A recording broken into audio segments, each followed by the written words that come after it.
네, 오늘 사도행전 2장 말씀을 통해서 하나님의 말씀 함께 나누도록 하겠습니다. 오늘부터 우리가 수련회까지 2달 정도 시간이 있는데요. 제가 이제 말씀 고민을 하다가 2달 정도 시간 동안 우리 성례에 대해서 같이 함께 나누고자 합니다. 그래서 원래 우리 교회 초창기에 이 세례와 성찬, 이 성례에 대해서 같이 나누고 배우는 시간을 가졌었는데, 또 이제 지나고 보니까 그때 들으신 분들이 없는 분도 계시고, 지금 새로 오셔서 그때 못 들으신 분도 계셔가지고 저도 이제 생각을 하던 차에 언젠가 다시 우리가 성례에 대해서 나눠야겠다 생각을 하던 차에 지금 이제 이 시기에 한번 나누면 좋겠다 생각이 들어서 한 2달 정도 우리 이제 세례와 성찬에 대해서 그 의미와 뜻에 대해서 우리 같이 함께 나누고자 합니다. 오늘 또 교회에 이제 행사도 있고 계속 이제 있어서 마침 이제 좋겠다는 생각이 들었어요. 그래서 이제 오늘부터 이제 유아 세례에 대해 살펴보고 이번 달은 좀 세례에 대해서 같이 나누고자 하는데요. 오늘 근데 저기 뭐 주한 형제는 아직 안 왔어요? 병원에 갔어요? 그래요. 언제 뭐 온대요? 언제 온대요? 지금 오고 있어요? 그래요. 오늘 말씀을 들어야 될 텐데 참 고민이네요. 어쨌든 오늘 이제 세례에 대해서 이제 같이 나누려고 하는데요. 우리 교회가 이 성례를 지금 이제 교회 초창기에는 이제 많이 못했고 지금까지 꾸준히 시행하고 있습니다. 이 성례라고 하면은 이제 우리 개신교회에서 2개를 얘기를 하죠. 이 세례와 성찬 2개를 얘기하는데 이 세례는 못했죠, 지금까지. 이제 대상자가 없어서. 그러나 이제 유아 세례는 꾸준히 했었고, 또 이제 우리가 세례를 다시 세우기 위해서 이 정예원 제도를 실시하고 있는데, 정예원을 이제 꾸준히 세워오면서 그래도 이제 우리가 성례를 시행해온 이 경험을 가지고 있는 거죠. 우리가 이 성례를 생각해 보면 여러분, 이 성례에는 하나님의 특별한 은혜가 있습니다. 왜 그러냐니까, 여러분, 우리가 이 수요 모임 때도 말씀을 계속 나누었고, 요즘 이제 하나님 나라가 어떻게 임했는지 같이 이야기를 하고 있잖아요. 근데 이제 하나님 나라가 말씀으로 임했다고 했어요. 그래서 이 하나님께서요, 우리에게 주시는 아주 은혜의 큰 영역이 어떤 거냐면, 우리 눈에 보이는 형태로 우리에게 복을 주시는 것이 아니라 말씀을 듣고 그 말씀에 순종하고 그 말씀을 듣는 형태로 우리에게 은혜를 주신다는 거예요. 그러니까 이 하나님 나라가 완전히 우리의 어떤 기대와 예상과 다르게 말씀의 형태, 예수 그리스도의 말씀의 형태로 임하면서 우리 완전히 다른 차원이 펼쳐지게 되는데, 뭐냐니까 우리가 하나님을 보는 거, 예수 그리스도를 보고 믿는 것이 아니라 어때요? 말씀을 들음으로 믿고 말씀을 들음으로 하늘의 복락을 누린다는 거예요. 그래서 이게 이제 얼마나 이제 다른 차원인지, 이제 예수님이 여기에 대해서 특별히 예수 그리스도의 말씀을 듣고 믿는 우리를 위해서 하신 말씀이 있어요. 뭐냐면 이제 요한복음에서 사실 이제 도마에게 하신 말씀인데, 그 말씀의 의미를 생각해 보면은 우리를 위해서 하신 말씀이에요. 도마가 여러분 어떻게 했습니까? 그 예수님이 부활하셨는데 도마가 못 본 거예요. 그날 저기 사도들 모임에 빠져가지고. 여러분, 모임 빠지면 안 돼요. 빠지면은 부활한 예수님도 못 보고. 도마가 얼마나 억울해요. 그래서 나 못 믿겠다. 나는 내가 저기 부활하신 예수님 그 상처에 손 넣어보고 만져보지 않으면은 내가 못 믿겠다, 이렇게 한 거예요. 도마 삐진 거예요. 자기가 빠져놓고. 빠진 사람이 마음이 안 좋아요, 보면. 그래가지고 자기가 그러니까 빠지질 말아야 돼, 빠지지. 어쨌든 이제 예수님이 그래서 그 얘기를 이제 전능하신 예수님이니까 들으신 거예요. 도마가 그런 마음을 갖고 있다는 걸 아신 거예요. 그래서 이제 도마에게 직접 가서 만나셔가지고 와서 내 옆구리에 손 넣어봐라. 내 손 이거 못 잡고 만져봐라. 이렇게 하셨을 때 예수님이 부드럽게 말씀하셨겠죠. 근데 아까 그 말씀은 약간 이제 책망하시는 듯한 말씀이죠. 그래서 이제 도마가 그 앞에서 어떻게 합니까? 보는 것만으로도 정말 황송한 마음인데 예수님이 그렇게까지 말씀하시니까 아주 이제 경배하고 예수님을 이제 높이는 마음으로 이렇게 하죠. 그때 이제 예수님이 하신 말씀이 있어요. 요한복음 20장 29절. 너는 나를 본고로 믿느냐? 보지 못하고 믿는 자들은 복되도다. 이렇게 말씀하셨어요. 근데 이 말씀을 가만 생각해 보면 이게 도마에게 하시는 말씀인데 예수님은 우리를 위해서 하시는 거예요. 왜 그래요? 우리는 어떤 시대를 살고 있냐면 예수님을 보지 않고 예수 그리스도의 말씀을 듣고 믿는 시대. 그래서 그것을 믿고 그것을 믿음으로 하나님 나라에 들어가서 하나님 나라의 복락을 누리는 시대에 지금 우리가 살고 있는 거예요. 그래서 이 하나님 나라가 이렇게 오묘한 방식으로 임하니까 지금 우리가 어떤 시대라고도 할 수 있냐면 우리가 지금 보지 않고 믿는 시대. 근데 예수님은 이게 더 복되다고 우리에게 지금 말씀하시는 거예요. 그래서 여러분, 우리 기독교는 이 말씀의 종교라고 하죠. 이 말씀을 듣는 것으로 우리는 은혜를 얻고 힘을 얻고 하나님과 교제하는 거예요. 뭐 내가 하나님을 봤다, 뭐 이렇게 말할 수 있는 사람이 사실 없어요. 우리는 예수님을 내가 봤다 이렇게 말하는 거는 우리에게는 어떻게 보면은 약간 이제 저급한 수준이에요. 이렇게 말하면 좀 위험할 수 있지만 어쨌든 한 단계 아래 수준이에요. 왜냐니까 예수님은 뭐라고 말씀하셨어요? 보지 못하고 믿는 자들이 더 복되다. 더 새로운 시대의 사람이고 새 언약 시대의 사람으로서 더 탁월한 은혜를 누리고 있다. 이렇게 이제 예수님이 우리를 위해서 말씀을 하시는 거예요. 그러니까 여러분, 우리가 누리는 대부분의 복들이 우리는 뭐냐면 눈으로 보는 게 사실 뭐 별로 없어요. 뭐냐면 말씀을 듣고 믿는 거예요. 뭐 어떤 분이 뭐 그래도 말씀 읽으니까 눈으로 보는 거 아니냐, 뭐 이렇게까지 말씀하신다라면 뭐 저도 할 말은 없습니다. 뭐 우리도 보는 게 있다고 말할 수 있지만 뭐냐면 우리에게 시각적으로 뭔가 이렇게 보고 믿고 이런 거는 많이 없다는 거예요.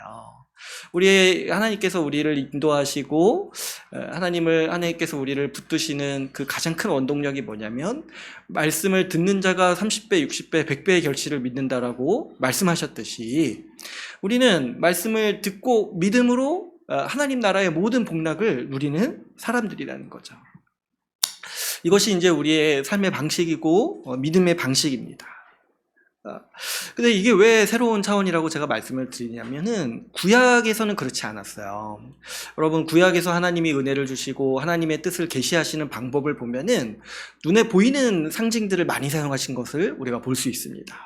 성전을 주셨죠. 뭐 그 성전 이전에 성막도 주시고 언약궤도 주시고 또 어때요? 제사제도도 한번 보면은 제사제도는 아주 그 감각적으로 충격적인 이 과정입니다. 그렇지 않겠어요? 짐승이 죽어나가고 그 피를 흘리고 그 짐승의 고기를 태우고 그러면서 이제 참여하는 이런 걸 보면서 내 죄의 참상을 보게 하고, 그러니까 하나님이 눈으로 보게 하시고 냄새로 맡게 하시고 그렇게 하시면서 하나님의 뜻을 가르쳐 주시고 그 가운데 참여하면서 하나님의 용서의 은혜를 누리게 하신 것이 이 구약의 이 은혜의 방편들이었던 거예요. 그래서 눈으로 보고 손으로 만지고 촉각으로 느끼고 냄새로 맡게 하시고 그런 방식으로 하나님은 하나님의 백성들을 가르치시고 인도하셨어요. 그런데 예수님께서 이 도마에게 말씀하셨듯이 이제 그런 시대가 끝났다는 거예요.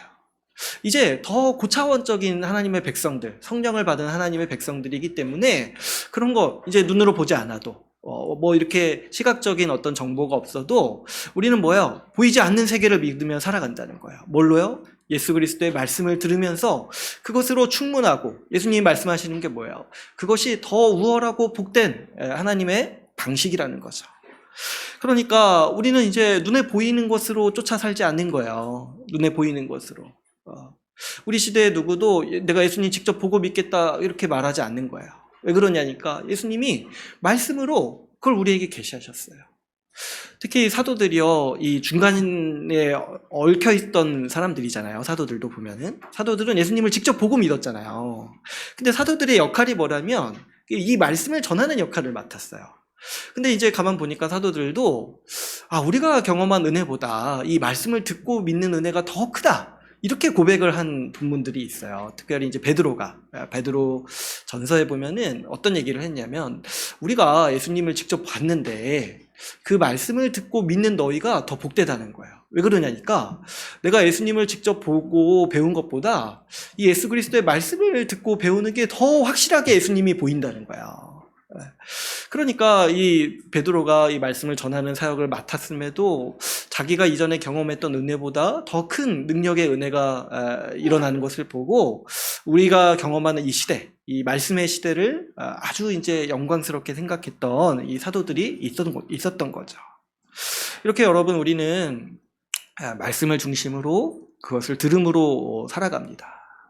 그런데 우리 신약의 우리 새언약 백성들에게 예수님이 특별히 모든 은혜를 다 들음으로 주시는데, 특별히 우리에게 시각적이고 또 우리의 모든 감각을 사용해서 이 은혜를 누릴 수 있도록 주신 은혜의 방편이 뭐냐니까 바로 성례라는 거예요. 성례.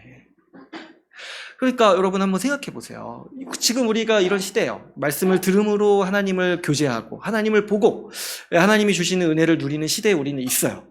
근데 그 중에 우리를 특별히 생각하셔가지고 우리를 위해서 특별히 우리의 시각이나 공감각적인 모든 감각을 사용해서 하나님을 경험하고 하나님의 은혜를 누릴 수 있도록 주신 방편이 이 두 개의 성례라는 거예요.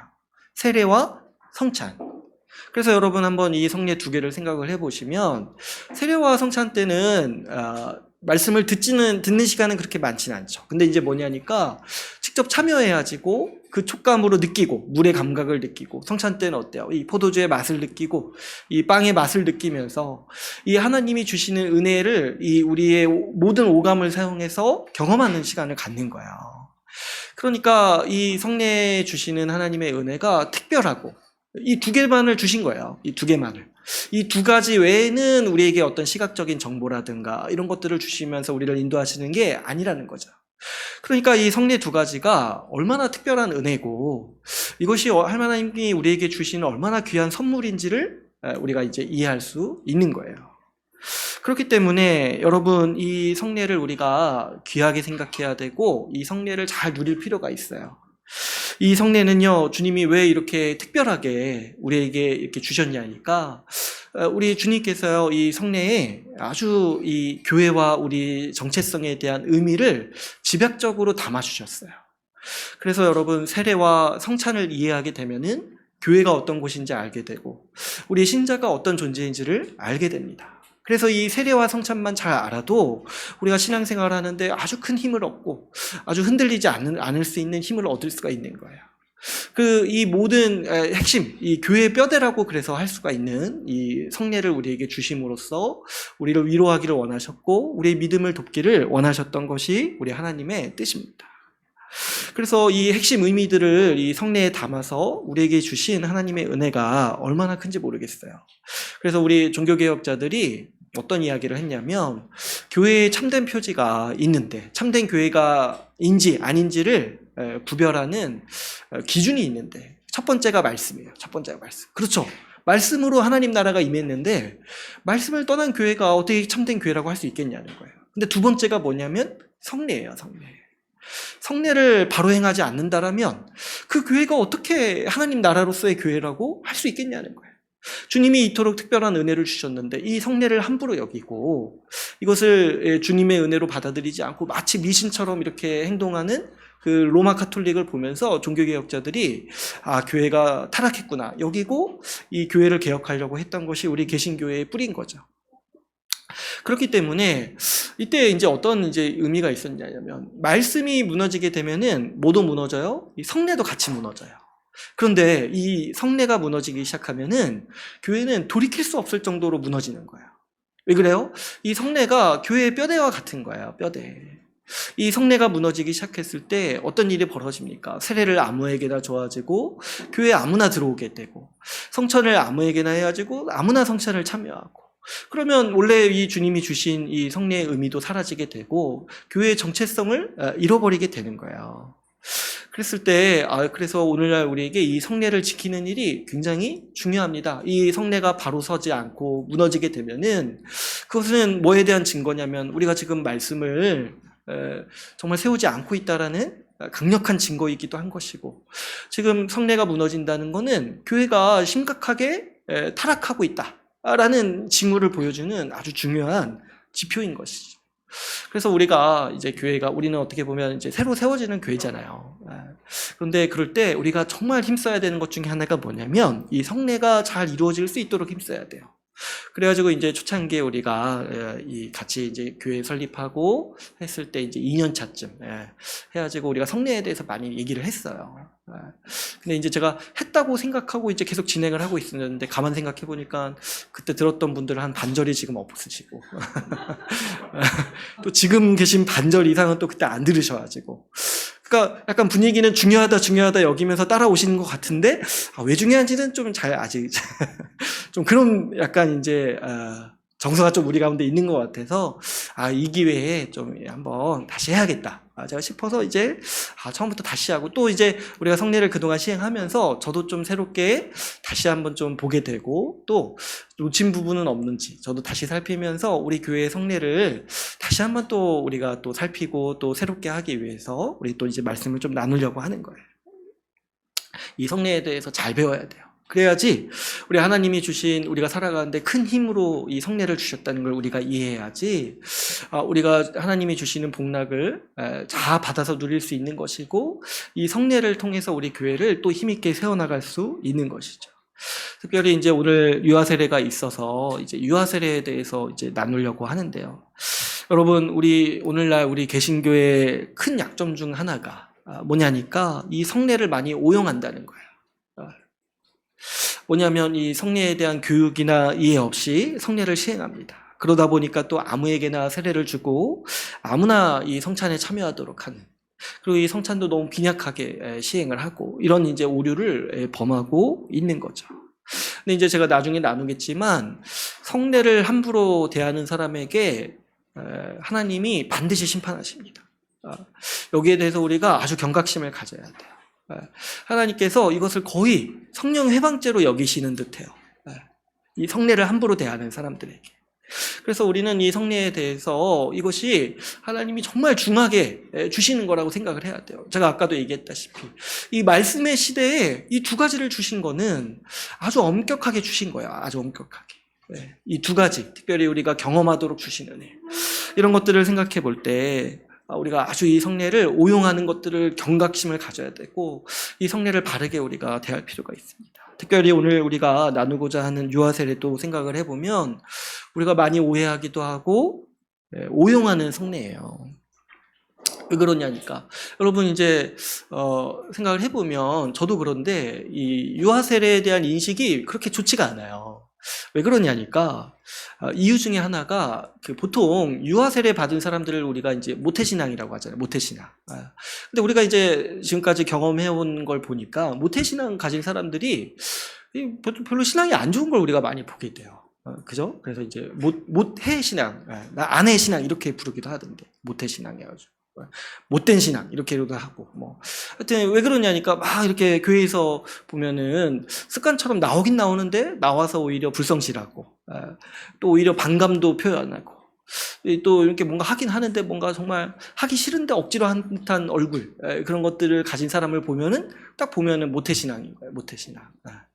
그래가지고 이제 열정도 없고 미지근하고 또 반감도 있고, 또 이렇게 뭔가 교회 생활도 오히려 대충대충 하면서, 근데 이제 또 희한한 게 빠지진 않고 아주 이 애매모호한 사람들을 이제 보면서 저도 예전에 생각을 했던 게 모태신앙 별로 안 좋나 보다, 이렇게 이제 저도 예전에 생각을 했던 적이 있었어요. 근데 이제 이게 뭐냐니까 이것이 유아 세례를 잘못 이해하고, 혹은 그래가지고 자격 없는 사람에게 이제 유아 세례를 주기 때문에 이런 이제 아주 이 뭔가 부작용들이 지금 우리를 보게 되는 거죠. 그랬을 때 여러분, 오늘 우리가 이 유아 세례를 정말 잘 살펴보면서 유아 세례도 잘못 주게 되면은 이런 아주 심각하게 오히려 이제 유아 세례 받은 사람이 더 교회에서 못하고 이렇게 이제 엇나가는 현상이 나올 정도로 아주 이제 어려운 상황을 마주해야 되는 거예요. 그랬을 때 오늘도 이제 이 유아 세례를 좀 살펴보면서 우리가 이 유아 세례에 주신 하나님의 은혜와 뜻이 무엇인지를 한번 살펴봅시다. 우리가 이제 유아 세례를 이해하기 위해서는 먼저는 뭐를 이해해야 되냐면 하나님과 우리와의 관계가 언약 관계라는 걸 이해할 필요가 있습니다. 여러분, 하나님께서 우리와 관계를 맺으시고 또 우리를 구원하셔서 하나님의 백성으로 맞이하시는 방법이 뭐냐니까 그분의 언약을 통해서예요. 언약을 통해서. 제가 이제 하나님 나라 수요 모임 때 얘기하면서 또 얘기를 했고, 또 언약에 대해서는 제가 수시로 말씀을 드려서 자세히는 오늘은 얘기하지 않을게요. 하나님께서는 하나님 나라를 회복하시려는 뜻을 어떻게 이제 계시를 하셨냐니까 아브라함에게 언약의 형태로 계시를 하셨다고 했어요. 언약이라는 게 하나님의 약속이라는 의미도 있고 또 어떤 의미도 있다고 했어요? 계약이라는 의미도 있어요. 그러니까 약속을 하셨는데 그것을 담보하셨다는 거예요. 담보. 내가 이것을 반드시 이루시겠다. 그래서 계약의 형태로 아브라함과 약속을 하신 거예요. 그리고 그때 아브라함에게 최초로 약속하셨고, 그래서 이제 그 하나님의 구원 역사를 진행하시면서 이 약속, 이 계약의 내용이 무엇이고 주시는 은혜가 무엇인지 더 보충 설명을 하신 게 이 이후에 이어지는 모세 언약이 있었고 다윗 언약이 있었고, 그리고 이 모든 언약들을 최종적으로 성취하시는 이 새 언약이 있다는 거예요.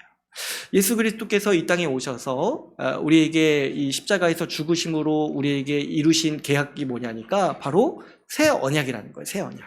이 새 언약은 어떤 성격을 가지고 있다고 했습니까? 앞에 하나님이 약속하신 모든 언약들을 다 이루시고 성취하신다는 의미로서 이 새 언약을 성취하시는 거예요. 그러므로 우리가 예수 그리스도를 믿었을 때 우리에게 일어나는 일이 뭐냐니까 예수님이 우리를 새 언약 백성으로 맞이해 주시는 거예요. 새 언약 백성. 하나님과의 계약 관계. 하나님께서 위하시고 하나님의 백성으로 돌보시는 그 계약 관계로 우리를 맞이해 주시는 게 뭐냐면 우리가 예수 그리스도를 믿었을 때 우리 가운데 일어나는 일이라는 거죠. 그랬을 때 우리는 그래서 이 언약 관계에 들어가서 우리 언약에 우리의 의무도 있는 거예요. 뭐냐니까 우리가 하나님의 백성이 되었으니까 이제 하나님의 백성으로서 살아야겠다. 이제 하나님을 예배하면서 하나님께 충성되게 하나님만을 섬기면서 살아야겠다라는 우리의 계약의 의무가 있는 거예요. 하나님은 우리에게 어떤 의무를 지니십니까? 하나님은 우리에게 하나님이 되셔서 우리의 아버지가 되셔서 우리를 돌보시고 인도해 주시고 하나님 나라의 복락을 우리에게 베푸신다라는 의무가 하나님께 있으신 거예요. 이거를 여러분, 하나님은 그냥 말씀만 하시면 되는데 우리에게 의무를 지우시는 거예요. 그래서 왜 이 언약의 형태로 우리에게 주셨냐니까 이 은혜를 생각해 보면 우리가 하나님을 믿게 하시려고 하나님은 이렇게 하신 거예요. 하나님이 우리를 얼마나 떠나지 않으시고 우리를 붙드시고 놓지 않으시는지 하나님이 우리와 계약을 맺으셨다라는 이 형태로 우리를 가르쳐 주시는 거예요. 하나님이 우리를 절대로 놓지 않으십니다. 왜 그러냐니까 하나님과 우리 사이의 관계가 감정적으로 맺어진 관계가 아니라는 거예요. 나 좋으면 나 하나님 좋으니까 하나님 백성 될래 했다가 살다 보면 또 싫을 때가 있어요. 싫으니까 나 떠날래 이런 관계가 아니라는 거예요. 하나님도 너 이쁜 짓 하니까 내가 받아준다 했다가 너 지금 미운 짓 하네? 떠나라 이런 관계로 우리를 대하시는 게 아니라 계약 관계. 내가 너희에게 충성을 다하겠다. 내가 너희에게 나의 의무를 다하겠다. 이렇게 말씀하시는 관계로 우리를 맺으신 거예요. 그래서 뭘 알게 하신 거냐니까 우리 그 로마서 8장의 말씀처럼 죽음이든지 기쁨이든지 높음이든지 어떤 고난이든지 하나님과의 우리의 관계, 그리스도와의 우리의 관계가 절대로 끊어지지 않는다라는 것을 우리가 신뢰하면서 살아가게 하시기 위해서 하나님은 우리를 언약 관계로 맞이해 주신 거예요. 우리가 여러분 인생을 살다가 많은 관계들이 위태위태할 때가 있습니다. 근데 그때 이 하나님과의 관계도 그런 거예요. 내가 마음이 바뀌고 생각이 바뀌고 감정이 바뀌었을 때 우리는 마음이 떠날 수 있어요. 그런데 떠나지 못하게 붙드는 게 뭐냐면 계약관계예요. 계약관계. 하나님이 나를 붙드시는구나. 하나님이 나를 놓지 않으시구나. 이런 것들을 우리가 신뢰하면서 우리는 살아가는 거죠. 그랬을 때 여러분 이 언약관계에 들어오는 공식적인 예식이 뭐냐면은 바로 이 세례인 거예요. 세례. 그래서 이제 이 세례는 좀 바꿔서 표현하자면 어떤 예식이냐니까 하나님의 언약 백성이 되기로 공식적으로 서약하는 이 예식이 이 세례인 거예요, 세례. 그래서 이렇게도 표현할 수 있죠. 이 하나님과의 계약서, 이 하나님의 언약 백성이 되는 계약서에 내가 이제 서명을 하는 거예요. 이 세례에 동참한다는 건. 그래서 이 세례 받을 때 이 세례 서약 중에 하나가 뭐냐면 우리가 하나님의 언약 백성으로서 의무를 다할 것에 대해서 서약을 합니다. 그런데 이제 이 세례에는 특별한 게 뭐냐면 내가 서약을 했다고 해서 되는 게 아니에요. 그죠? 하나님과의 계약이 그렇죠. 내가 서약했다고 해서 계약했다 이렇게 되는 게 아니라 하나님이 승인해 주셔야 돼요. 하나님이 받아주셔야 돼요. 그래서 이제 세례를 우리가 어떻게 하냐면 세례를 받는다라고 표현하는 거예요. 그죠? 누구도 내가 세례했다 이렇게 말 안 하죠. 그런 분이 있습니까? 내가 세례했다. 그렇지 않아요. 세례는 우리는 다 수동태로 표현합니다. 수동태로. 세례 받았습니다. 왜 그래요? 하나님께 승인을 받아야지 하나님 나라에 들어가는 거잖아요.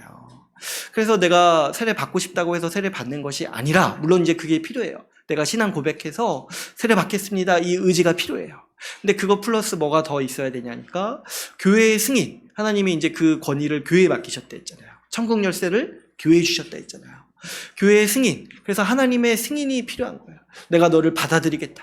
내가 너를 내 백성으로 맞이하겠다. 그래서 하나님이 최종적으로 사인하시는 그 예식이 뭐냐니까 바로 이 세례인 거예요. 세례.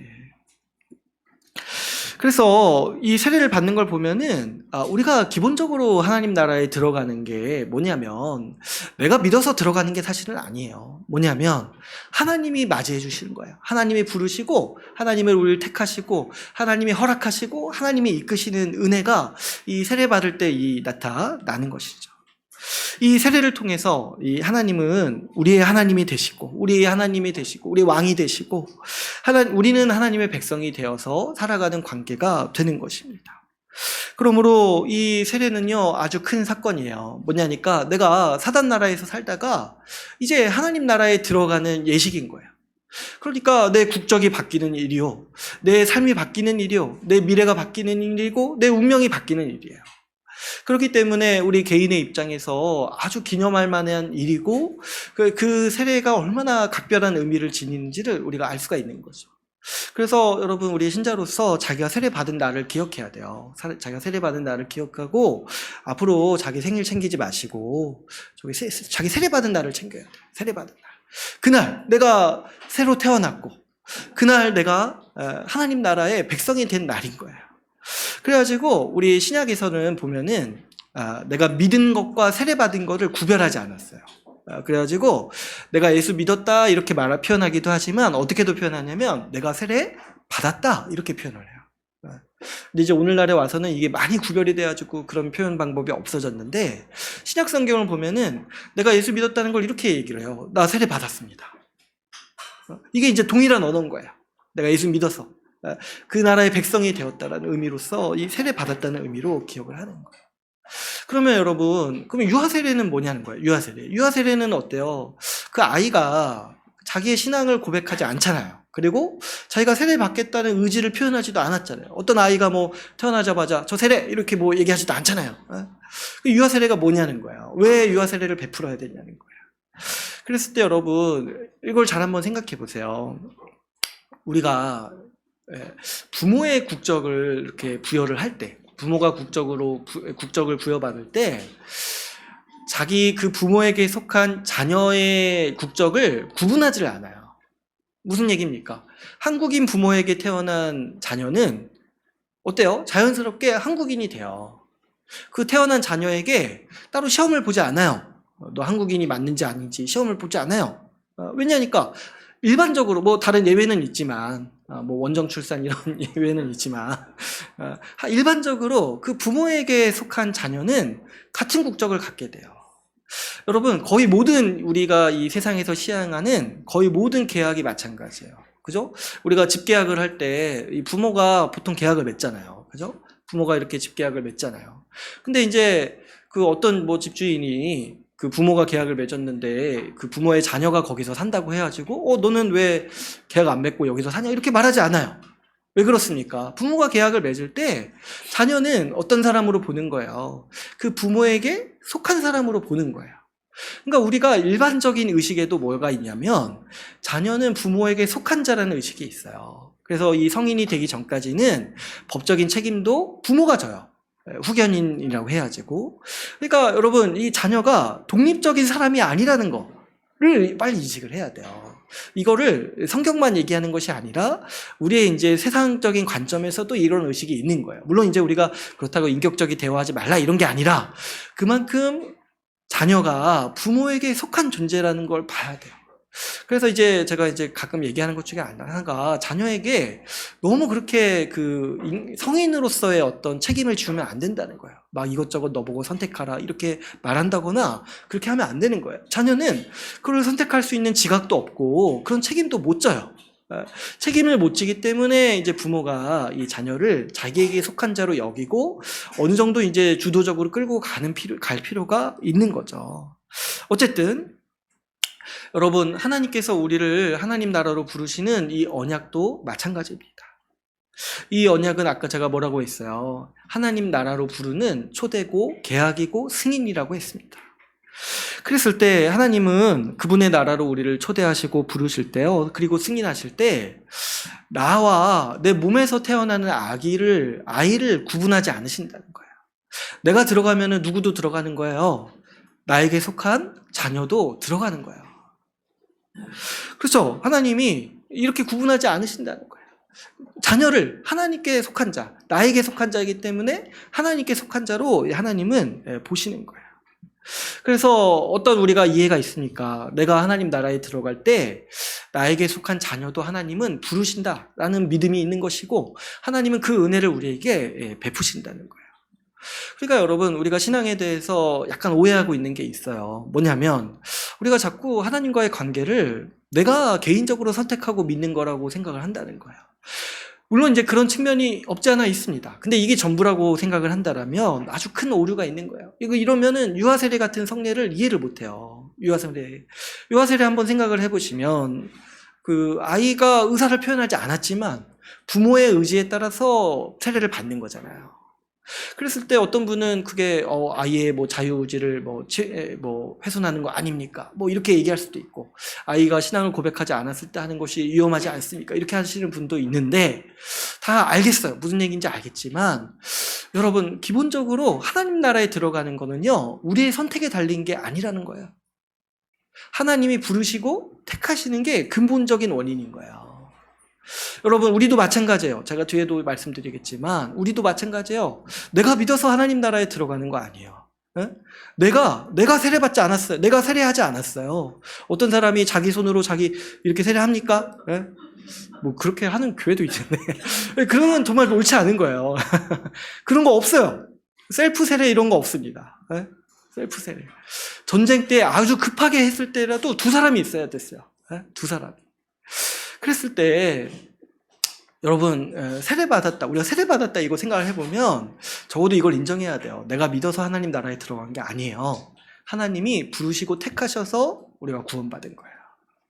그러니까 이 유아세례도 우리는 마찬가지로 이해할 수 있습니다. 하나님께서 우리 자녀들을 부르시고 택하셨다. 그 믿음 안에 우리는 아이들에게, 특별히 자기 의지가 없는 아이들에게 유아세례를 베푸는 거예요. 그래서 오늘 우리가 읽은 본문 말씀 29절을 보시면은 이렇게 얘기를 하고 있어요. 우리 아까 처음에 시작할 때 읽어놓고 안 봤는데 우리 오늘 본문 말씀에 39절 말씀이네요. 39절 말씀을 보시면 이렇게 얘기를 하고 있죠. 이 약속이라는 게 뭐예요? 언약을 얘기하는 거죠. 이 계약, 이 언약은 누구에게 해당된다는 거예요? 너희와 너희 자녀에게 해당이 된 것이다. 근데 여러분 생각을 해보시면 이 자리에 이 자녀들이 없었어요. 그래서 이 신약성경에서 행해졌던 세례를 보면은 가족이 세례를 받습니다. 가족이. 어떤 경우에요, 그 가장이 세례를 받으면 그 가족에 속한 모든 사람들이 세례를 받아요. 심지어 어떤 사람도 세례를 받냐면 그 가정에서 일하는 노예도 세례를 받았어요. 그러면 그 자녀는 오죽했겠습니까? 자녀는. 그래서 근데 그 자녀들이 뭐 중간에 뭐 저 세례 안 받겠습니다 이렇게 말할 수 있었겠습니까? 그 말 못하는 거예요. 왜냐하면 그 자신의 자유의지가 없는 거예요. 그 부모에게 속해 있기 때문에. 그래서 그 부모의 의지로 세례를 받는 것이죠. 그래서 하나님은 우리 개개인을 사실 부르시는 게 아니에요. 하나님은 우리를 가족 단위로 보십니다. 가족 단위로 보셔서 부모를 부르시면은 그 자녀도 함께 부르시는 거죠. 그랬을 때 여러분 이 유아세례 이것이 하나님의 뜻이고 이것을 우리가 교회가 행함이 하나님이 주시는 은혜와 복을 충만하게 누리는 성례라는 것을 우리가 인정하고 이 유아세례를 우리가 귀하게 여길 필요가 있겠습니다. 이 유아세례를 통해서 하나님이 우리에게 주시는 은혜가 참으로 큰다는 것을 저도 이제 유아세례를 몇 번 하면서 많이 생각하게 돼요. 제가 이제 많이 봤어요. 유아세례를 하면서 그 부모가 정말 믿음으로 다시 한번 서게 되고 힘을 얻는 것들을 많이 보게 됐어요. 그런데 여러분 이 유아세례가요 이 부모에게도 또 복이 있지만 또 유아세례를 지켜보는 교회 모두에게도 복이 있습니다. 뭐냐니까 여러분 우리는 이 유아세례를 통해서 제가 이제 앞에서도 말씀드렸다시피 우리의 구원이 결국에는 하나님의 주권적인 택하심에 달려있다라는 진리를 보게 되는 거예요. 여러분 물론 표면상으로는 뭡니까? 우리가 예수 그리스도를 믿어서 구원에 이릅니다. 그래서 마치 내가 믿었으니까 내 의지가 믿음이니까 내가 구원받은 것처럼 보이죠. 그러나 우리가 엄밀하게 말하면 어떻게 얘기를 할 수 있냐면 우리의 믿음을 주신 분도 하나님이세요. 그렇죠. 제가 가끔 놀랍다라고 얘기를 하잖아요. 어떻게 우리가 이걸 믿게 됐냐는 거예요. 우리가 어떻게 그 감추어진 보화를 보게 됐냐는 거예요. 우리같이 무감각하고 우리같이 정말 대충대충 이렇게 넘겨버리고 무심한 사람들이 어떻게 그 밭에 감추인 보화, 다른 사람 다 지나가고 평범하게 보이는 그 말씀에 담긴 하나님 나라의 보화를 우리가 보고 믿게 되었냐는 거예요. 그랬을 때 이건 하나님의 주권적인 택하심으로밖에 설명할 수가 없는 거예요. 뭐 우리가 똑똑하냐는 거예요. 우리의 머리가 더 좋아요? 그렇지 않잖아요. 근데 어떻게 하나님의 말씀을 우리가 듣고 믿게 하셔가지고 완전히 다른 삶을 살도록 우리를 부르셨다는 거예요. 이것을 봤을 때 우리가 믿어서 하나님이 우리를 구원하시는 것이 아니라 주님이 우리를 택하셨다. 주님이 우리를 부르셨다. 우리 주권적으로 택하셔서 우리에게 믿음 주시고 믿음을 고백하게 하셔서 우리가 하나님 나라에 들어가게 하셨다는 거죠. 그래서 우리의 의지보다 뭐가 선행한 은혜냐니까 하나님의 택하심이라는 거예요. 하나님의 주권적인 택하심. 그래서 여러분 이것이 우리에게 얼마나 큰 위로와 힘이 되는지 몰라요. 내가 하나님을 택한 것이 아니라 주님이 우리를 붙드셨다는 거예요. 이 원리가요 특별히 우리가 어디서 많이 볼 수 있냐면 하나님께서 아이들을 부르시는 장면에서 많이 볼 수가 있는 거예요. 그렇죠. 여러분 구약에서는 이 언약 백성으로 받아들이는 예식이 뭐였냐면 할례였어요. 할례. 근데 이제 할례를 언제 받았냐니까 난지 8일 만에 받았어요. 난지 8일 만에. 그죠. 근데 사실 난지 8일 난 아이도 할례 받기 싫었을 거예요. 그죠. 아프니까 싫었을 거예요. 저항하고 싫었을 거예요. 그러나 그 아이가 아무런 의지도 없을 때 뭐 의사표현 아무것도 못할 때 하나님은 난지 8일 만에 할례를 베풀라라고 말씀하신 거예요. 왜냐? 하나님이 택하신 거예요. 하나님의 은혜로 이 언약 백성의 난 아이들을 내 자녀로 받아들이겠다고 택하신 거예요. 그래서 그 의지와 상관없이 부모의 의지에 따라서 택하셔가지고 할례 받게 하신 거예요. 또 하나님은 심지어 언제 또 택하시냐니까 그 난지 8일 만에 택하신 건 사실 약과예요. 하나님은 보니까 이 태중에서 또 택하세요. 태중에서. 여러분 그 야곱과 누굽니까? 에서가 태중에 있을 때 하나님이 택하셨어요. 야곱을 택하셨어요. 근데 여러분 태중에 있는 아이가 뭐 어떻습니까? 둘 다 똑같죠.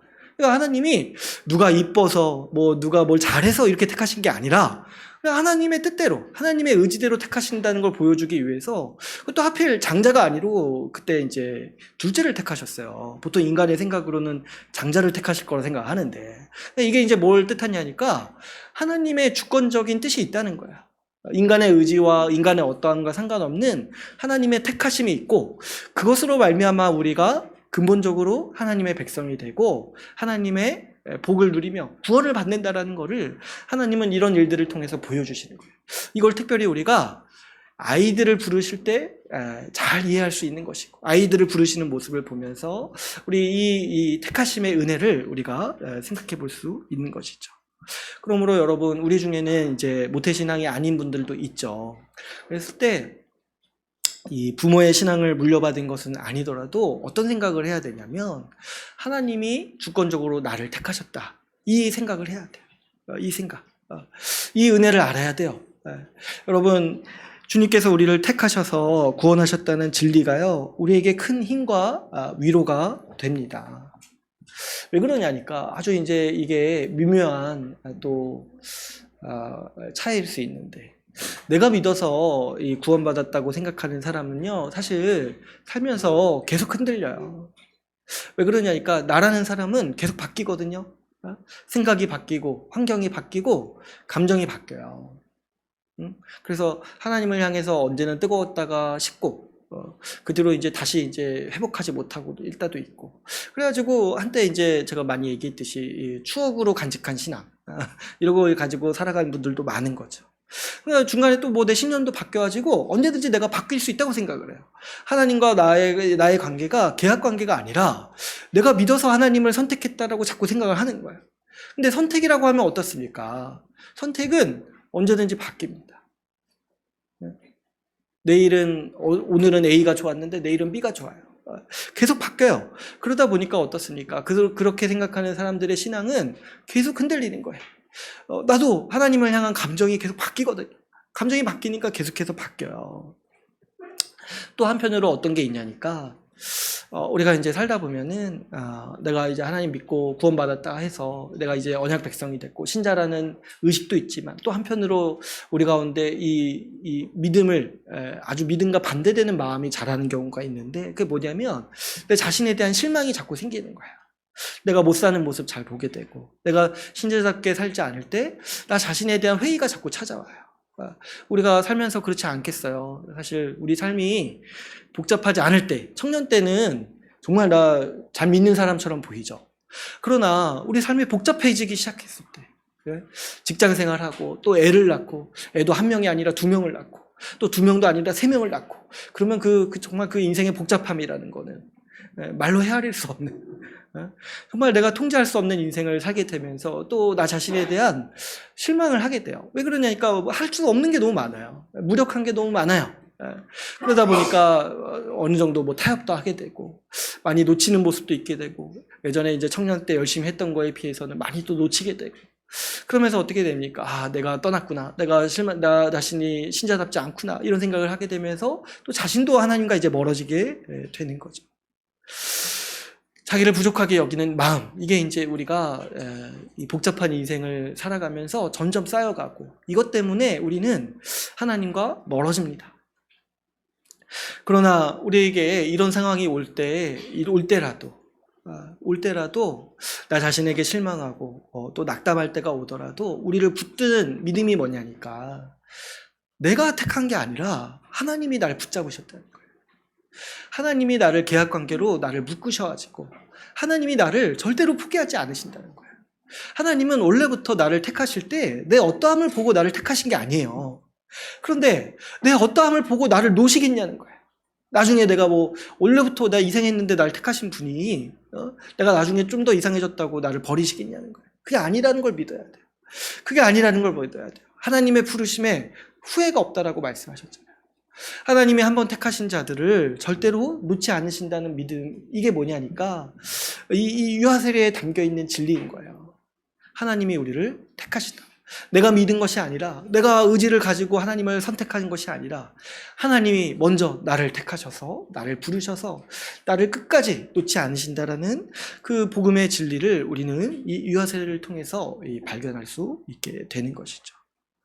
그러므로 여러분, 우리가 우리 인생을 궁극적으로 담대하게 살도록 주님이 주시는 믿음이 뭐냐면 여기에 있어요. 주님이 나를 붙드신다. 주님이 나를 놓지 않으신다. 나를 붙잡고 놓지 않으신다. 나를 끝까지 붙드신다. 그리고 그 주님의 은혜와 능력에 힘입어서 내가 오늘을 버틸 수가 있는 거예요. 자기 자신을 의지하고 믿음도 자기 자신을 의지하는 사람은 언젠가 떠나요. 그럴 수밖에 없어요. 힘이 약해지고 환경이 변하면 마음도 변하거든요. 그러나 끝까지 하나님을 신뢰하는 사람은 끝까지 자기 신앙을 지킬 수가 있는 것이죠. 특별히 이 유아 세례는 직접적으로는 이 부모에게 큰 은혜와 힘이 있습니다. 하나님이 주시는 특별한 은혜가 있습니다. 여러분, 이 유아 세례가 있기 때문에 우리는 우리 몸에서 태어난 자녀들이 언약 안에서 태어난 언약의 자녀들임을 알 수 있습니다. 그럴 때 우리는 큰 위로를 얻고 소망을 가집니다. 여러분, 만일 하나님께서 우리 자녀들을 그분의 백성으로 삼아주시기로 약속하지 않으셨다라면, 그래서 이제 유보하셨더라면, 너희 자녀들은 내가 또 하는 거 볼게, 이렇게 말씀하셨더라면 우리가 뭘 믿고 이 시대에 자녀를 낳을 수 있겠냐는 거예요. 이 죄로 점철되고 정말 이 죄짓다가 죄인의 삶을 살다가 그 지옥의 고통을 겪으면서 결국엔 지옥의 삶을 살게 될 그 고통을 멸망당할 그 운명을 가지고 태어날 텐데, 그럼 우리가 뭘 믿고 자녀를 이 시대에 낳겠냐는 거예요. 세상 사람들도 이걸 너무 잘 알아가지고 요즘에 애 안 낳고 있잖아요. 삶이 지옥이라는 걸 보니까. 그러니까 이게 이 유아 세례가 우리에게 주는 확신과 위로가 굉장히 큰 거예요. 여러분, 또 이 아이를 키우는 일을 생각을 해보면 얼마나 이 부모 마음대로 안 되는지를 모릅니다. 안 되는 일이 많은지 모르겠어요. 이 변수가 너무 많습니다. 부모가 어렸을 때부터 정말 딱 달라붙어서 애지중지 키운다 할지라도 나중에 잘못되는 건 정말 한순간이에요.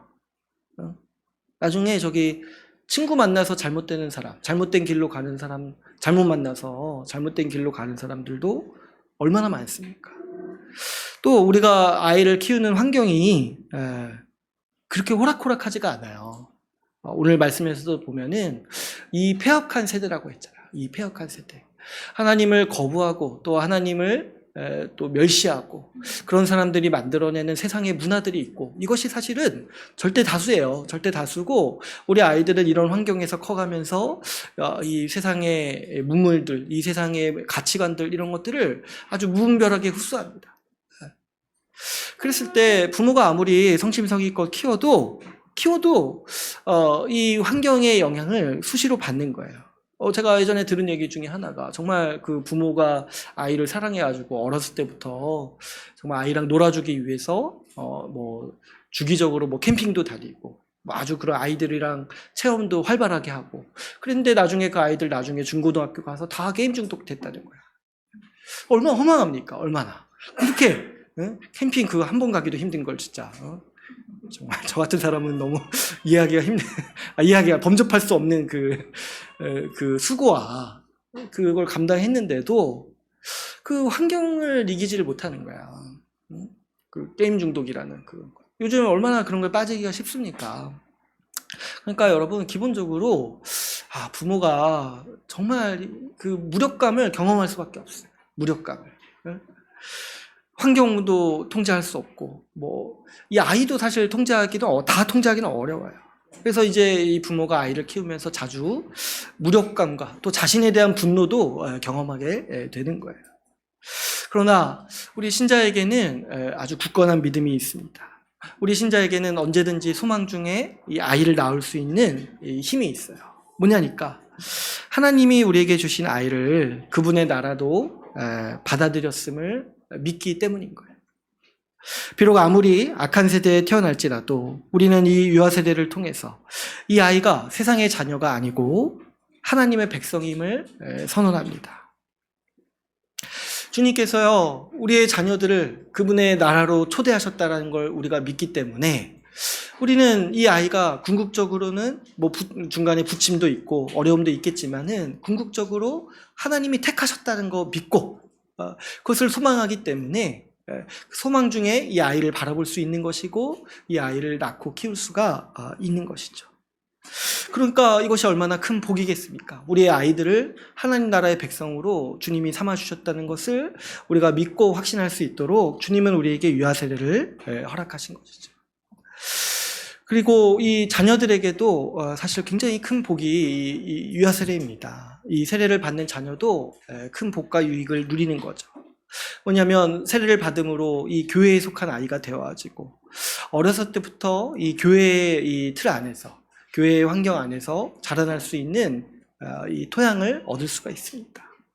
또 뭡니까? 자기가 이제 이 세례 받았다, 이것을 이제 부모님께 들으면서 자기의 정체성을 형성할 수가 있어요. 내가 어떤 사람인지를 우리 아이들은 알 수가 있어요. 부모님들이 계속 얘기해 줘야 돼요. 세례 받은 아이다, 세례 받았다, 교회에 속했다, 하나님 나라 백성이다, 이것을 확신하면서 계속 얘기해 줄 때 우리 아이들은 이 정체성의 혼란을 안 겪을 수가 있어요. 사실 이 세상에 태어난 아이들은 이게 굉장히 힘든 문제예요. 내가 누구인지를 자기가 선택해야 돼요. 자기가. 근데 이게 얼마나 힘든 문제입니까? 어떻게 자기를 알 거예요? 뭐 MBTI 해서 압니까? 그래가지고 나는 I니까 그래, 이제 앞으로 I로 살아야겠다. 그게 뭡니까 그게? 예? MBTI에서 그게 내 앞으로 어떻게 살아갈 때 뭘 사명을 줍니까? 내가 이제 뭐 T니까는 앞으로 T로 쭉 살 거야, 뭐 이렇게 하라고 MBTI 하는 거예요. 그렇게, 그런 거는 그렇게 큰 의미가 없어요. 내 정체성이라는 거, 내가 어떤 사람이니까 내가 앞으로 어떻게 살아야 돼, 이걸 줘야 되는 거잖아요. 근데 이제 이 세상 사람들은 그런 걸 줄 수 있는 기반이 없어요. 내가 누군지 몰라요. 옛날에는 뭐 신분이라도 있어가지고 우린 양반이야, 이런 말이라도 할 수 있었는데, 너 양반 자식이 그럴 수 있어? 이렇게라도 할 수 있는데, 그런 것도 없어요. 뭐라고요? 부모가 자녀한테 얘기해 줄 수 있겠습니까? 그냥 네 뜻대로 살아, 이렇게 할 수 있는 거예요. 해줄 말이 없어요. 네가 누군지 해줄 말이 없어요. 그래서 이제 자녀들은 보통 어떻게 합니까?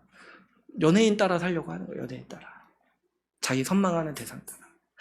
그랬을 때 사실 이제 연예인을 닮지 못하면, 그러니까 뭐 이렇게 외모가 연예인 닮지 못하면 연예인을 닮기란 힘들죠. 그러니까 자기 옷에 맞지 않는 정체성을 모방해서 살아가는 게 이 세상 사람들의 어떤 이 모습인데, 우리 아이들은 그런 이런 아주 큰 어려움을 벗어날 수가 있어요. 왜 그러냐니까 어렸을 때부터 아주 분명한 정체성을 부여받는 거예요. 교회의 세례를 받았고 하나님 나라 백성이라는 거 계속해서 이 세례 받았기 때문에 얘기해 줄 수 있는 거예요. 그렇기 때문에 여러분, 우리가 이 유아 세례를 통해서 우리 하나님이 주시는 복과 은혜가 있다는 것을 잘 명심해야 됩니다. 그래서 이와 더불어서 여러분, 우리가 이 유아 세례에 책임도 있다는 것을 망각하면 안 돼요. 우리가 이 유아 세례를 통해서 주신 은혜가 크심을 믿고 그 복을 소중히 여겨야 됩니다.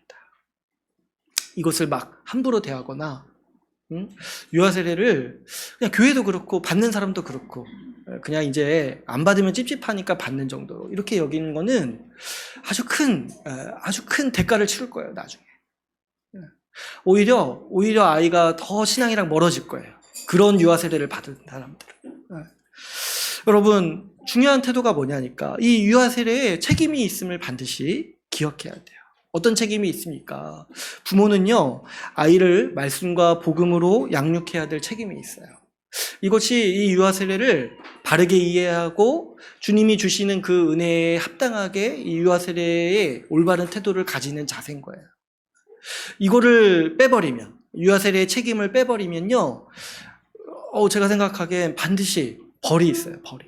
유아 세례를 함부로 대하기 때문에 책임도 지지 않으려고 하는데 그냥 이렇게 세례 받으려고 하고, 그리고 교회도 뭐예요? 교회도 다른 교육도 하지 않고 경고도 하지 않고 그 점검도 하지 않고 아무에게나 세례를 줬을 때 우리가 보는 이 안 좋은 모태신앙, 그게 어떻게 보면은 유아 세례를 잘못 시행했기 때문에 그런 아주 불행한 일들을 하게 되는 거예요. 이런 게 왜 주님의 은혜를 만홀히 대하는 거냐면, 주님께서 성례를 주신 것을 미신처럼 대하는 거예요. 미신처럼. 유아 세례 받았으니까 뭐 됐지, 이런 식으로 하는 거예요. 주님은 이 유아 세례를 통해서 우리에게 거룩한 책임을 부여하시고자 하시는 거예요. 뭐냐니까 부모는 이제부터 철저히 복음과 말씀으로 자녀를 양육해야 됩니다. 그래서 교회는 그런 부모에게 세례를 주는 거야. 그런 부모에게, 이 책임을 다할 수 있는 부모에게. 그래서 함부로 세례를 줬을 때 이 유아 세례를 오히려 이 만홀하게 대하게 되는 것이고, 제가 어느 교회에서 세례 베푸는 거 보니까 마치 공장에서 물건 찍어내듯이 이렇게 애들이 많으니까 이렇게 주고 이렇게 넘어가는 걸 보면서, 야, 저게 무슨 의미가 있나 싶은 거예요. 교육을 했는지 안 했는지 모르겠지만. 근데 그런 한때 그런 뭔가 이 흘러가는 예식으로서 이렇게만 이렇게 하게 되면은 아주 이제 부모 입장에서도 이때 한번 자기의 책임이 뭔지 들어야 되는데 이거 못 듣고 지나가니까 얼마나 또 많은 시간을 놓치게 됩니까? 아이에게 복음을 가르치고 말씀을 가르칠 시간들 다 놓치게 되는 거예요. 유아 세례 때 한번 교육받지 못하고 교회의 이 권고를 듣지 못하는 게 그래서 큰 거예요. 그랬을 때 이 아무에게나 유아 세례를 주면 안 되고 이 복음과 말씀을 가르치는 책임을 다할 부모에게 교회가 줘야 되기 때문에 아주 원래 그래서 신자의 자녀에게만 세례를 베푸는 것이, 유아 세례를 베푸는 것이 아주 필요한 일인 거죠. 특별히 오늘 여러분 본문 말씀에서 보면은 40절에 보면 어떻게 말하고 있습니까? 이 패역한 세대에서 구원을 받으라고 말하고 있습니다. 여러분, 우리가 사는 세상은요, 이 패역한 세대라고 말하듯이 우리의 신앙에 대해서 적대적이고 혼란스럽게 하는 요소들이 많이 있어요. 아까도 제가 얘기했지만 이 세상 문화란 게 있어요. 하나님을 거부하고 하나님 없이 살아가기 때문에 만들어내는 문화와 가치관들이 있습니다. 그런데 그 가운데서 우리 아이들은요, 또 분별력이 없기 때문에 이 세상에 반복음적이고 하나님을 거부하는 가치관들의 영향을 수시로 받고 많이 받게 됩니다. 여러분, 이런 것들을 분별하고 이런 것들이 아이들에게 가치관을 형성하지 않도록 분별하고 그것을 수호해야 될 책임이 바로 부모에게 있는 거예요. 그러니까 부모들은 어떻습니까? 부모들은 먼저 이 세상을 분별하기 위해서 말씀과 복음을 잘 알아야 됩니다. 복음에 정통해야 돼요. 그래서 어떤 이야기들을 딱 들었을 때 이것은 문제가 있다라는 걸 분별할 수 있어야 돼요. 특별히 아이들이 자기 이제 친구 관계 속에서 또 지금도 이제 어린이집 다니고 유치원 다니면서도 배워오는 말들, 가치관이 있어요. 근데 그런 것들 딱 들었을 때 분별할 수 있어야 돼요. 이거는 내가 가르친 적이 없는데, 이거는 정말 악한 세상 문화다. 이런 것들을 분별할 수 있어야 돼요. 근데 그 분별하려면 어떻게 해야 됩니까? 부모 그 자신이 복음과 말씀에 정통해야 돼요. 그냥 애들이니까 그럴 수 있지, 그렇게 하고 넘어가다가 그게 그 아이의 인격이 될 수가 있는 거예요. 왜 그렇습니까? 보통 아이들도 그 세상의 친구들을 따라가는 게 편해요. 그 다르게 사는 것보다. 그렇기 때문에 부모가 그걸 교정해주지 않고 분별해주지 않는다라면 아이들은 그냥 재밌어 보이면 다 따라해요. 다 따라해요. 그래서 저도 우리 아이들이 집에 와서 무슨 얘기를 할 때 어떤 단어나 말을 들을 때 거슬리는 것들이 있어요. 그때 이제 얘기를 하죠. 그런 말을 하지 말라고 얘기를 해요. 근데 이제 제가 그 말이 듣기 싫어서 하는 게 아니라, 제 취향에 안 맞아서 하는 게 아니라, 거기 그 단어에 담긴 가치관이 틈타지 않았으면 좋겠는 거예요. 그 단어에 담긴 가치관. 제가 이제 중간중간 그런 얘기 하잖아요. 세상에 어떤 것들을 본받지 말아라. 이기심이라든가, 탐욕이라든가, 또 어떤 게 있습니까? 차별이라든가. 근데요, 우리 세상 사람들이 쓰는 단어에는 그런 것들이 다 스며들어 있어요. 이 외국인을 비하하는 말이라든가, 또 이렇게 탐욕적으로 살아가려고 할 때 지름신이라든가, 또 이제 이기적으로 살아가려고 할 때 이렇게 결국에 나를 위해서 살아야 돼, 이렇게 얘기한다든가, 이런 것들을 부모가 분별할 수 있어야 돼요. 왜 그러냐니까, 여러분, 하나님이 우리 아이들을 부르셨잖아요. 근데 이것이 얼마나 큰 은혜냐면 사실은 그 사단 나라도 우리 아이들을 부르고 있기 때문에 그런 거예요. 제가 언젠가 한번 얘기한 적이 있죠. 이제 우리도 전도하지만 사탄도 전도합니다. 사탄도 전도하고, 사탄 나라도 어때요? 그 나라를 유지하려면 누가 필요해요? 아이들이 필요해요. 그 나라를 지탱하고 그 나라를 계속해서 부흥시킬 만한 신입 인재들이 필요합니다. 그래서 사탄 나라도 우리의 아이들을 부릅니다. 그래서 여러분 그거 아세요? 우리 한국 사회에 안 좋은 문화들을 누가 가장 빨리 흡수하는지 아세요? 아이들 문화가 가장 빨리 흡수해요. 그래가지고 이걸 우리가 잘 알아야 돼요. 우리 부모님들은 특별히 이런 이제 기로에 있는 거예요. 우리 교회 전체가 마찬가지지만 우리 자녀를 누구에게 바칠 거냐는 거예요. 이 세상의 왕인 사탄에게 바칠 것인가? 하나님 나라에 하나님께 바칠 것인가를 결정해야 돼요. 이것이 근데 우리의 온전한 결정이기 이전에 하나님께서 우리의 자녀를 부르셨다는 게 우리에게 그래서 큰 은혜가 되는 거죠. 제가 이제 교육에 대해서도 가끔 말씀을 드렸지만은 이 교육이라는 분야도 생각을 해보면 단순히 아이들을 잘 양육하기 위한 수단이 아니라 이 한 사회의 욕망이 표출되는 장이라고 했어요. 여러분, 세상은요, 세상이 원하는 사람들로 만들기 위해서 아이들을 교육하려고 합니다. 이 한국 땅에서 이 아이들을 보게 되면은, 이 교육을 바라보게 되면 이 한국 사회가 지향하는 이 세상의 모습이 어떠한지를 알 수 있죠.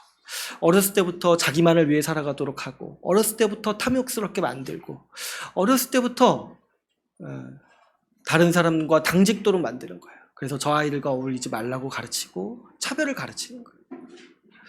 그래서 이런 상황에서 우리는 결정을 해야 돼요. 부모는 의지적으로 이 사회가 원하는 아이로 아이를 키울 것인가, 아니면 하나님 나라의 백성으로 키울 것인가의 문제에 우리가 직면하게 되고, 이때 이 부모의 신앙과 이 의지가 드러나는 거죠. 그 자신이 신앙이 없는 사람은요, 아무리 교회를 열심히 다닌다 할지라도 아이를 어떻게 키우냐면은 세상이 원하는 사람으로 키우는 거예요. 무분별하게. 그러나 우리의 신자들은 그렇게 키울 수가 없는 거예요. 아이를 하나님께 바치도록 힘써야 하는 것이죠. 이것이 우리 언약 백성에게는 굉장히 중요한 문제입니다. 우리 말씀 한 구절 살펴볼까요? 우리 시편 106편 35절에서 38절 말씀 한번 보도록 하겠습니다. 시편 106편 35절에서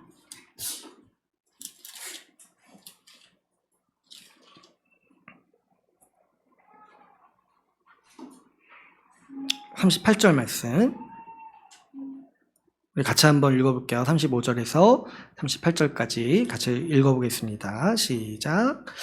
그 이방 나라들과 섞여서 그들의 행위를 배우며 그들의 우상들을 섬김으로 그것들이 그들에게 올무가 되었도다. 그들이 그들의 자녀를 악기들에게 희생제물로 바쳤도다. 무죄한 피 곧 그들의 자녀의 피를 흘려 가나안의 우상들에게 제사함으로 그 땅이 피로 더러워졌도다. 아멘. 이게 이제 이 시편 말씀이 어떤 상황을 얘기하고 있냐면 이스라엘 백성의 죄악에 대해서 폭로하고 있는 본문이에요.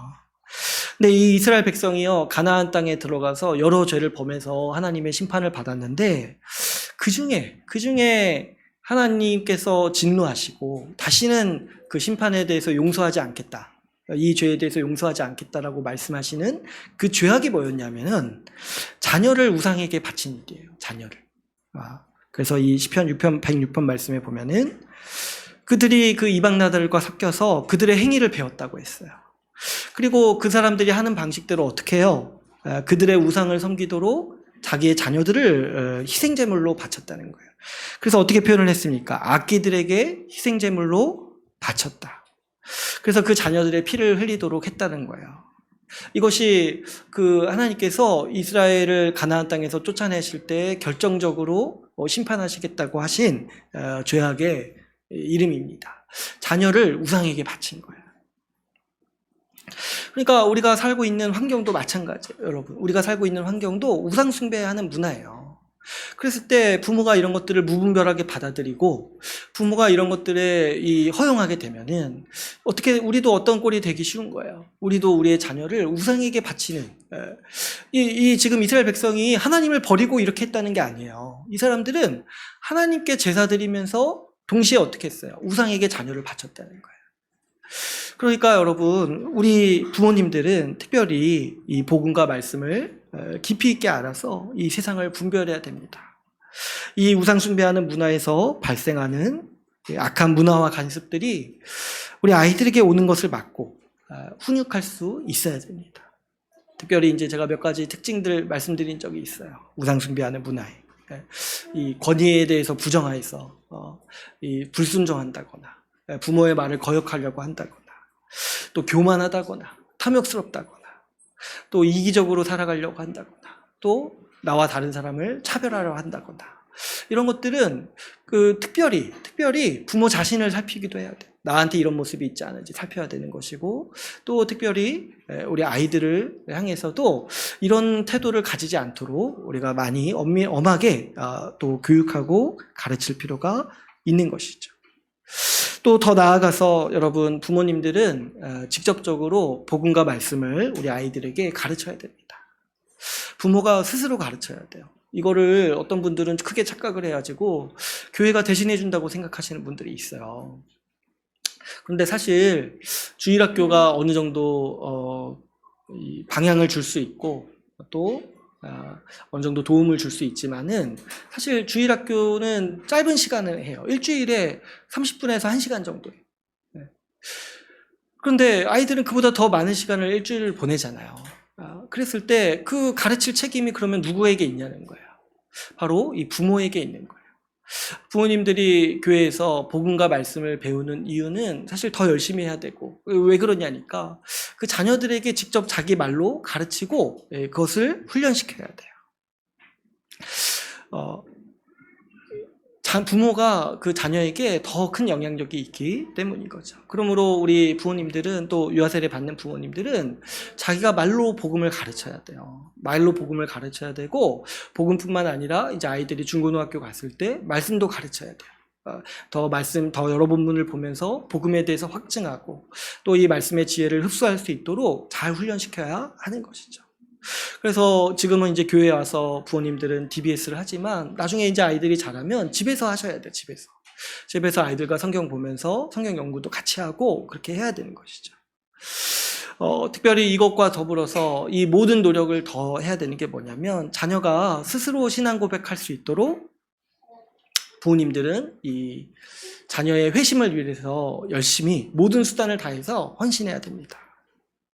우리 자녀들이요, 자기 스스로 신앙 고백할 수 있어야 돼요. 뭐냐니까 자기 자신이 아니라 주님의 영광을 위해 살겠노라고 자기 스스로 고백할 수 있을 정도로 자녀들을 가르쳐야 되는데, 이거는 사실 인간의 영역이 아니에요. 우리 하나님이 주셔야 돼요. 그런데 이제 부모가 인간으로서 할 수 있는 최대한의 노력이 뭐냐면 복음과 말씀을 가르치는 거예요. 진실되게 가르치는 거예요. 그리고 열심히 기도해야 돼요. 우리 자녀가 회심하게 해달라고. 그래서 자기 자신의 인생을 주를 위해서 살겠다라고 결심할 수 있도록. 그래서 어렸을 때부터 좀 얘기를 해야 되죠. 주를 위해서 살아야 되고 교회를 위해서 살아야 된다. 이런 얘기를 이제 이 부모가 먼저 해줘야 되는 것이고, 이를 위해서 정말 부모는 전심으로 기도하고 전력을 다해서 이 자녀를 향해서 살아갈 필요가 있겠습니다. 근데 이제 이런 문제들을 한번 생각을 해보면, 이게 그래서 부모가 걸리는 거예요. 부모가 대충 믿으면 안 되는 거예요. 대충. 물론 이제 어린 자녀를 키울 때 힘들어요. 힘들고 육체적으로 힘든 일이 많고 시간도 많이 뺏기게 되고. 그러나 부모가 지금 정신을 똑바로 차려야 되는 게 뭐냐면, 결국에 나에게 달린 문제들이 굉장히 큽니다. 나에게 달린 문제들이. 우리 자녀들은 부모를 봐요. 부모가 말하는 게 진심인지 그냥 하는 말인지 자녀들이 잘 알아요. 부모가 너 주를 위해서 살아야 된다 이렇게 얘기를 하는데, 자녀가 보기에 아빠는 안 그런 것 같은데 이렇게 말하면 어떻게 합니까? 엄마는 안 그런 것 같은데. 자녀는 이상하게 또 그게 죄성 중에 하나인데 부모를 자꾸 판단해요. 부모를. 그랬을 때 모두 있냐니까 자기 신앙을 좀 점검해 봐야 돼요. 부모님들은. 지금 내 신앙이 이대로면 안 돼요. 이대로면. 지금 어느 정도 신앙이 돼야 되냐면, 여러분 이 과정을 잘 생각해 보면은 이게 복음 전하는 과정이랑 똑같아요. 복음 전하고 제가 우리 골로새서 말씀 나눌 때 그 복음 전도에 대해서 얘기했잖아요. 기도하고, 평상시에 기도하고 기회를 살피고 또 말씀을 직접적으로 전해야 된다 했잖아요. 그러니까 그 똑같은 과정이 이 자녀들한테 하는 거예요. 자녀들한테. 그러니까 자기 신앙이 지금 복음 못 전하는 신앙이라면 정말 자녀에게 또 마찬가지라는 걸 생각을 해볼 필요가 있어요. 그래서 어떻게 해야 되냐면, 정말 자기 신앙에 진실하게 해야 되고 더 성장해야 돼요. 더 진실한 신앙을 가져야 돼요. 부모로서. 왜 그러냐니까 지금 자녀 인생이 달려있어요. 자녀 인생이. 제가 많이 얘기를 하죠. 그렇게 지금 힘들여서 지금 육체와 정신의 모든 에너지를 다 써서 어린아이 키워놓고 나중에 이 아이가 지옥 가면 정말 얼마나 허망한 일이냐는 거예요. 그러니까 지금 부모님들이 정말 힘써야 되는 게 뭐냐면, 뭐 몸도 힘들고 시간도 없는 거 저도 잘 압니다. 그러나 지금 자기 신앙을 점검하고 지금 더 진실한 신자가 돼야 돼요. 제가 보면은 하나님이 주신 신비가 하나가 있어요. 그러니까 어떤 부모님들은 자녀 때문에 자기 신앙을 점검해서 구원받는 사람도 있어요. 자녀 살리려고. 이게 정말 하나님의 오묘한 신비입니다. 자녀에게 유아 세례를 주지만 사실은 부모 너 한번 잘 생각해봐라. 이 기회를 한번 더 주시는 거예요. 너 이대로 괜찮겠는가? 이 기회를 주시는 거예요. 그렇게 살아서 네 자녀가 정말 어떻게 되겠는가 생각해보라는 거예요. 근데요, 참 놀랍게도 부모에게 주시는 그 자녀에 대한 사랑이 큰 거예요. 그러니까 막 살던 사람이라 할지라도 제가 보면은 어떤 사람은 정말 막 살다가 자녀를 보니까 자기가 이렇게 살면 안 되겠다 마음 먹고 돌이키는 분들이 있어요. 근데 이것마저도 넘어서면은 정말 이거는 브레이크가 없는 거예요. 자녀가 어떻게 되든 말든 알 바 아니겠다. 이거는 사실 이제 신자라고 보기가 어렵죠. 진짜 이 기준을 또 넘어가 버리면 자녀의 삶을 생각하지 않는다는 거. 그러니까 우리 부모님들은 정말 이 정도로 자녀의 신앙을 위해서 헌신해야 되는데 정말 자기 신앙을 잘 살펴서, 그러니까 우리가 이 부모님들이 지금 정말 제대로 된 신자가 돼야 돼요. 제대로 된 신자. 지금 뭐 이전에 조금 내가 그냥 대충 해온 거 있더라도 지금 오히려 더 철저하게 신앙인으로 살아야 됩니다. 지금 이때 바로 서지 않는다라면 이것이 도미노처럼 와르르 무너지게 되는 거예요. 와르르. 오히려 어떤 사람은 나중에 자녀에게 책망 들을 사람도 있어요. 자녀가 오히려 회심해가지고 혼자서 회심해가지고 부모를 향해서 눈물을 흘리면서 기도할 수 있어요. 자녀들이. 그러니까 그렇게 되지 않도록 우리 먼저 부모들이 자녀를 위해서 눈물을 흘리고 기도해야 돼요. 자녀를 위해서 눈물을 흘리고 기도할 정도로 신앙의 진심이고 신앙생활 열심히 하는 부모가 되어야 하는 것이죠. 그래서 여러분, 이 일이 고될 수 있습니다. 왜 그러냐니까 우리 자녀들도 죄인의 성정을 가지고 태어나고, 어때요? 부모도 죄인의 성정이 있어요. 그래서 이 자녀를 회심시키고 이 노력을 하는 일이 고될 수 있습니다. 그러나 이런 수고를 감당하는 일이요, 우리에게 주신 하나님의 복이라는 걸 생각해야 돼요. 왜 그렇습니까? 세상의 자녀들은요, 아무리 애지중지 키워도 지옥 가는 걸 막지 못해요. 제가 앞에서도 얘기했지만 얼마나 허망합니까? 자녀에게 내 모든 걸 다 쏟아부었는데 그것이 결국 자녀를 망치는 길이었고 지옥으로 가게 하는, 지옥으로 내가 가도록 부추기는 일이었다면 그것이 얼마나 허망한 일이라는 거예요. 그러나 우리 주님이 우리에게 주신 복이 뭐냐니까 우리가 수고해서 열매를 얻을 수 있도록 하신 거예요. 수고해서. 우리가 우리 신자, 우리가 우리 사랑하는 자녀들을 향해서 수고하고 이 수고를 감당할 때 주님께서 우리 자녀들을 하나님 나라 백성으로 삼아주셨다. 이 복을 우리가 누릴 수 있도록 하신 거예요. 그래서 우리는 이 생명을 잉태하고 생명을 얻을 수 있도록 우리에게 복을 주신 겁니다. 그래서 여러분, 여기에 확신하고 우리가 여러분 이 수고를 감당합시다. 우리가 만약에 아무리 노력해도 우리 자녀들 회심시킬 수 없다라면, 그래서 유아 세례도 없고 그냥 나중에 하는 거 봐서 세례 주자 이렇게 했다라면 정말 힘들 거예요. 그러나 주님은 우리에게 어떻게 하십니까? 내가 할 거니까 나 믿고 너희도 헌신해라, 이렇게 말씀하시는 거예요. 그러니까 여러분, 우리가 이 수고를 감당할 만한 소망이 있는 거예요. 주님께서 열매 주시겠다라고 약속하셨으니까 우리가 이 농부가 씨를 얻을 걸 기대하면서 씨를 뿌리듯이 우리도 우리 자녀들이 회심할 것을 소망하면서 지금 우리가 진실되게 울면서 씨를 뿌릴 수가 있는 것이죠. 그러므로 여러분, 우리에게 이런 복된 은혜를 주셨고 그 복된 성례로서 이 유아 세례 주셨음을 알고 우리가 이 복을 누리면서 책임을 온전히 감당하기를 소망합니다. 오늘 말씀을 마치겠습니다. 오늘 말씀을 살펴볼 때 우리가 이 유아 세례의 은혜를 같이 이렇게 봤는데요. 생각을 해보시면 이 저주가 상당히 크다는 거예요. 아담이 죄를 지어서 하나님을 떠났을 때 하나님께서는 사람을 심판하시면서 출산의 고통을 주셨습니다. 그런데 이 고통은 단순히 애 낳을 때 아프다라는 의미가 아니에요. 이 죄로 점철된 세상에서 살면서, 죄인으로 살면서 죄인을 낳아서 기르는 고통을 얘기하는 거예요. 그것이 출산의 고통인 것이죠. 그러나 신자는 그리스도 안에서 모든 정죄에서 해방되었습니다. 우리에게도 물론 이 출산의 고통과 이 양육의 고통이 있습니다. 그러나 우리에게는 우리의 자녀가 죄와 함께 멸망당할 것이라는 낭망이 아니라 우리의 자녀가 생명을 얻으리라는 소망이 있습니다. 그러므로 우리가 겪는 이 출산의 고통은 낭망이 아니라 소망을 위한 인내라고 할 수가 있습니다. 이 복되고 위대한 여정에 하나님께서 우리를 부르셨습니다. 우리가 이 하나님의 뜻과 은혜를 알고 우리 함께 이 길을 우리가 치열하게 같이 함께 살아갑시다.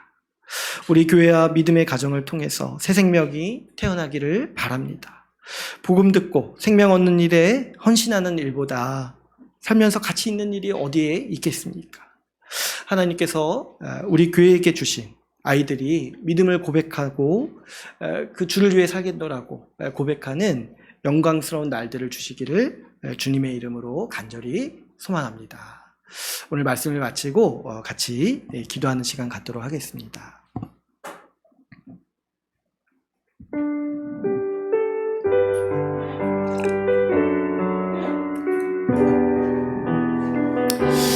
우리 시간 기도하실 때 우리 두 가지 같이 기도하기를 원합니다. 먼저는 우리 오늘 말씀 드린 것처럼 우리 아이들과